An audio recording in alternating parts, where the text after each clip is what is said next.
Welcome back to the Profits of IT, where business leaders discover how to use technology strategically, not just reactively. I'm your host, Jim Punzenberger, author of $0 Advertising Strategies and creator of the ManageProspectingSystem.com, the only IT marketing partner that lets you write your own guarantee for us. Today, I'm excited to have Scott Beck with me, founder and CEO of BeckTek in New Brunswick. From toner cartridges to managed IT and cybersecurity, Scott knows how to deliver tools and trust. And before we get into it, if you're an IT executive looking to ditch cold outreach, Managed Prospecting System helps you warm up prospects with content before you even make a pitch. It's outreach that feels organic, not awkward, and it also feels warm. Check out ManageProspectingSystem.com. So Scott, how did you get into this business? And tell us a little bit more about BeckTek. Well, Jim, thank you very much for having me on the show today. I'm actually an ex-radio guy that back in the early 90s, they brought in computer systems. They called it a live assist system that was supposed to make the station sound better. But I went from being paid for 40 hours and doing 40 hours worth of work to being paid for 40 hours doing like 5, 6 hours of work a week. And I went, hey, I better start learning this computer stuff if I want to stay viable in my industry. And I had a young family, so I wanted to keep a job. Fast forward to like 1998, and I realized there was way more money in computers than there was in radio. I made a little stop along the way with the Department of Justice here in Canada, where I got exposed to servers and networks and security. I was like, this stuff's pretty cool. And back to school I went, where I was older than my instructors and older than my classmates by a lot. Got all those fancy letters after my name, all the certifications that many of us in the industry are going for, but nobody ends up asking you about later. And in 2004, after having been a freelancer for the likes of like IBM and Dell in this neck of the woods, in the maritime provinces here, or for my American friends, the New England of the North, or right above the state of Maine, I decided to open up BeckTek. And here we are 21 years later. And man, things have changed a lot over the last 21 years. I know they have. I've been in industry and things have definitely changed a lot. I guess something interesting about yourself outside of tech, I heard that you're a car guy. Well, I know how to get in and turn the key, but yes, I do have my baby. I've got a 2002 Pontiac Trans Am. It was the last year they made them. It's a collector's edition. Mine happens to be car number 286 out of the 2,301 that were made. What color is it? All the collector's editions were yellow, bright yellow. Bright yellow. It sounds like a fun car. I enjoy it immensely in the months that we don't have snow on the ground. Yes. How many months is that? I mean, in Wisconsin, that's like 4 months of the year. Is that like 3 months of the year for you, seeing you're further north? The car comes out of storage end of April, and it goes back into storage usually in October. It's pretty similar to here, I think. Pretty Uh, much. so I heard you kind of made a journey from uh, printers and toner cartridges to cybersecurity. How did this all go about? Sure. Well, when BeckTek first started, like many IT firms or businesses, you have an entrepreneurial brain fart and say, "Hey, I can run a business."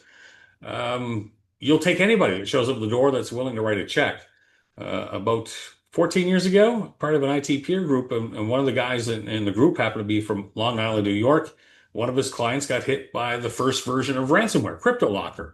And I remember the demand at the time, Jim, was like the bad guys wanted $50 or $49 to release your files, but they were willing to pay guys like us $100 to get their stuff back because we could pretty easily back then. But who wants to pay the bad guys? So Right. they pay us $100. But it kind of the light went off and went, hey, this is a game changer. If the bad guys can get in and start locking files and hold them ransom, huh, we better start getting a little bit more serious about security. And the Yeah. other part of that is most business owners, even today, all these years later, still don't understand the threats that are facing their business. So education has become a really big part of what I do. I suppose they're not the thieves have realized they can charge more than $50 now. It's been a sliding scale. Like we've gone from $50 to I've seen demands into six figures and even large entities, seven figures. Because once the bad guys get in, what most people don't understand is they live on networks. And it's not Scott saying this. This is insurance companies and law enforcement around the world. Bad guys get in there and the good bad guys, the ones that are sophisticated, are living on that network for over 200 days before they launch the ransomware attack. And why is that? Because they're stealing all the stuff they want first. And they're using ransomware as an exit strategy to kind of cover their tracks to make it harder for law enforcement to try to track them. And most businesses that we help, because Jim, there's usually only three ways that we get a business or new a client. One is through education, and a light bulb goes off. We always like to have those conversations because there's no pressure, but that's very small. Usually, it's because the phone rang and somebody's in the crap. Something bad has already happened to them, and when you start talking to them, like, "Hey, we thought we were a small company in wherever, or we thought we were a big company, our IT firm had us covered. We thought. No one's verifying or checking, and they just don't know until it's happening. The third way is uh, somebody's got a trusted confidant or someone else in the industry, and they hear about something bad happening, and they go, "Wait a minute, I don't want that to happen to me." Because that $50 thing, 14, 15 years ago, Uh-huh. it may have impacted one computer, and maybe it couldn't have run for the day, and it wasn't that bad.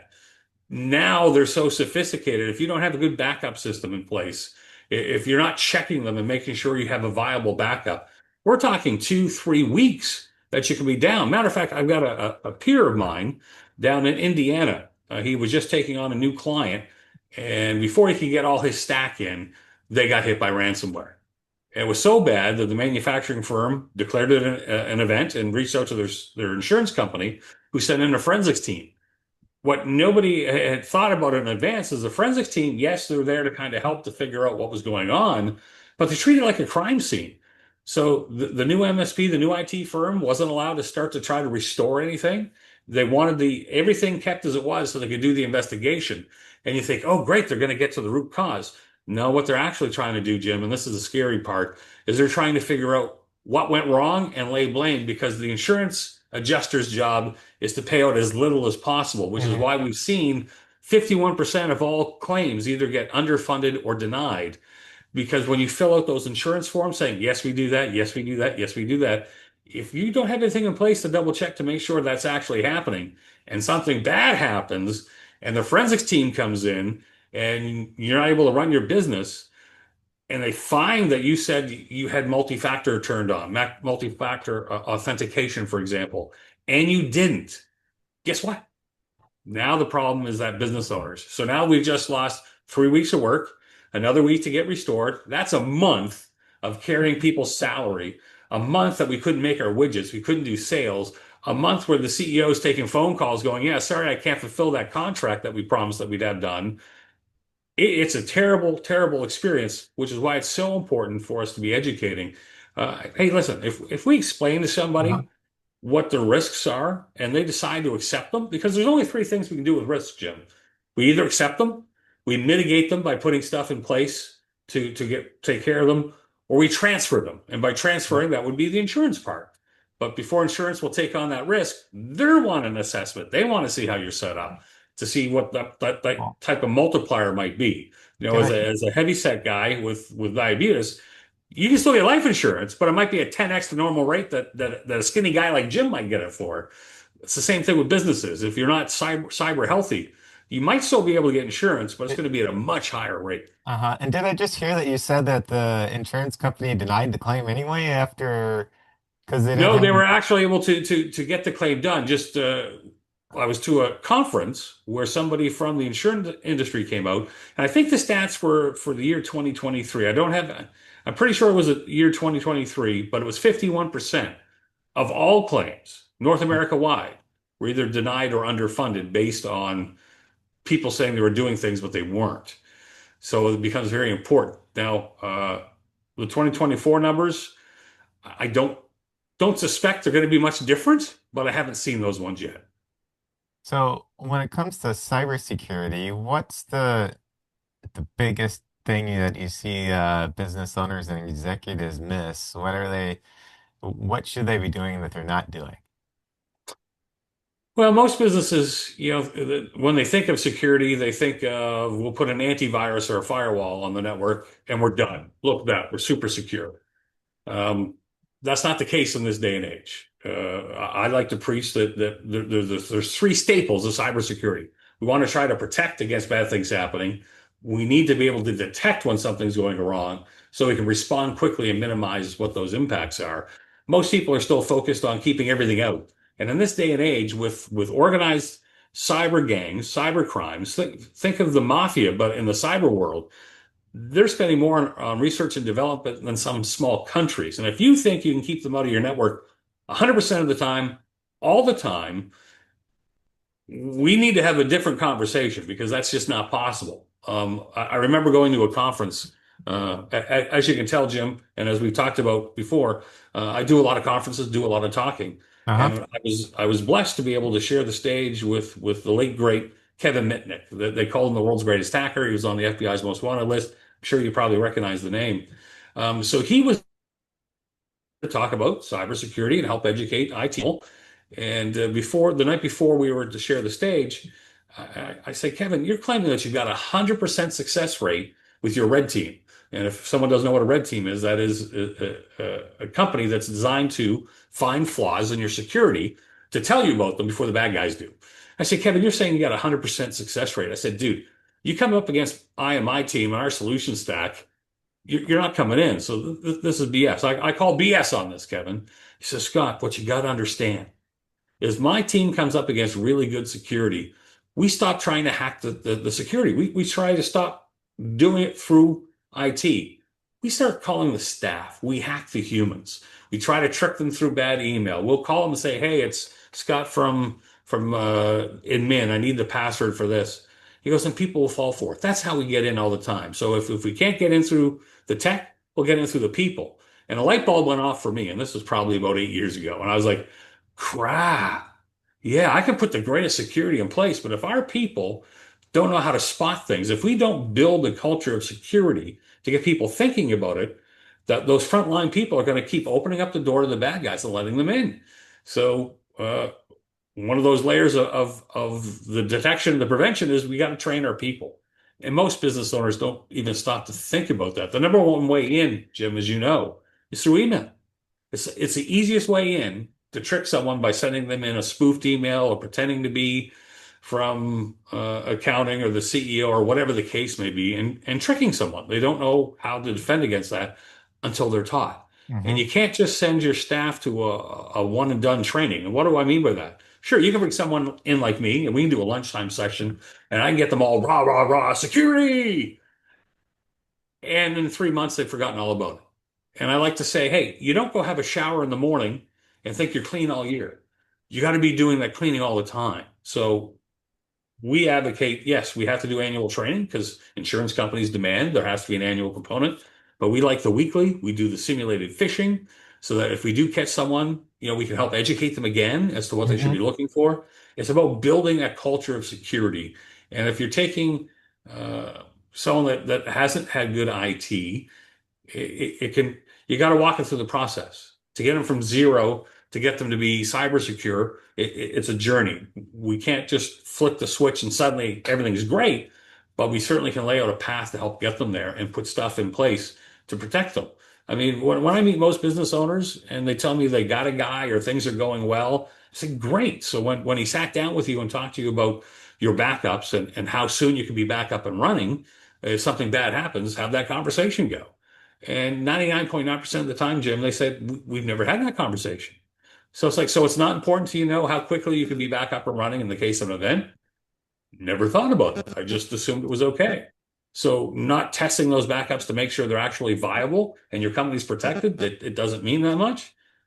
No, it does. Well, then maybe it might be time to do an assessment. Let's take a look where you're actually at, what good looks like, where you're at, where's the gap, and what are you getting for that return of investment? What you're spending now, what are you getting in return? And that typically is eye-opening to most business Hmm. owners. So if somebody is interested in the assessment you just mentioned, what would be a good way to reach out to you? And is there anything else they should know about it? Sure. Well, on our website, BeckTek, BeckTek.ca, there's a spot there where you can book a phone conversation to see if it's something that we can actually help you with. Or you can email me, ask at BeckTek, BeckTek.ca. And we'd be happy to have that talk. We're located in the Maritimes, the Atlantic provinces here in Canada. We've got clients though as far west as Thunder Bay, Ontario, and as far south as South Carolina. Cybersecurity can a lot of it can be done remotely. Uh-huh. So matter of fact, we actually helped with an investigation in Australia and in Peru. So Wow. yeah, it was, and the Peru people actually paid for me to go down there, so that was even better. Oh, that'd be nice, getting to go on a vacation, basically, or at Well, least go to someplace tropical. I only got like 1 day of fun out of the trip, but it was still kind of cool to get to see another country and experience that. And thank you, cybersecurity. So, any final thoughts before we wrap up here? Now, Jim, I want to say thank you, and I appreciate you bringing me on the show. And for those listening, make sure you're getting a good return on your investment. It's not bad idea to get a second opinion, just like in the medical profession. And if you're talking with somebody and they say, "Hey, here's a prescription," and they haven't run the test or taken a look where you're at, again, it'd be like going to the hospital saying, "Hey, my leg hurts," and them writing you a prescription without doing any tests. That'd be malpractice. Really need to have someone do that assessment, see where you're at, and help map a path to make sure that any gaps that are found, they can assist you in helping getting you there. Well, Scott, thanks for sharing today. It's been real sharp, just like your snazzy sport coat there. And thank you for making cybersecurity feel human again. It's I know a lot of people have it just feels like something that's from outer space. So It can be big and can be scary, but it doesn't have to be. and so if you're a SMB owner looking to stay safe, check out BeckTek.ca. If you're an IT business owner looking to generate new clients without cold calling, check out managedprospectingsystem.com. Until next time, stay hydrated and caffeinated.